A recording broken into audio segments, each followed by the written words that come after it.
আমার ছোটবেলার সবচেয়ে ভালো স্মৃতি হল রাতের সে সময়গুলো যখন বাবা আমার কাছে এসে আমাকে গল্প শোনাতেন। কিন্তু অন্যদের মতো সাধারণ গল্প না, বাবা একেবারে আলাদা গল্প বলতেন। বাবা বলতেন, আজ রাতে তুমি আমার স্ত্রী, আর আমি তোমাকে সারাক্ষণ ভালোবেসে রাখব।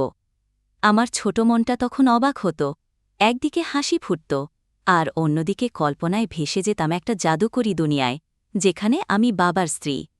সেই রাতগুলোতে বাবা আমার হাতে হাত রেখে বলতেন, আমার প্রিয় স্ত্রী, আজ আমরা একটা রাজ্যের রাজকুমারী। আমাদের রাজ্যের সিংহাসনে বসে আমরা একসাথে রাজত্ব করব। আমি হেসে উঠতাম আর ভাবতাম, কি যেন দারুণ এক জায়গায় চলে গেছি। বাবা তখন গল্পের মধ্য দিয়ে আমাকে রাজকুমারী, যোদ্ধা বা মাঝে মাঝে জাদুকরী বানিয়ে দিতেন। আর আমি ছিলাম তার রাজার স্ত্রী, যে সারাক্ষণ তার পাশে থাকবে, তাকে ভালোবাসবে আর রক্ষা করবে। সেই গল্পের রাতে আমি কখনো একলা থাকতাম না। বাবা যে কল্পনার জগতে আমাকে নিয়ে যেতেন, সেখানে শুধু ভালোবাসা আর আনন্দ ছিল। সারা রাত বাবা আমাকে গল্প শোনাতেন, নিজের স্ত্রী বানিয়ে।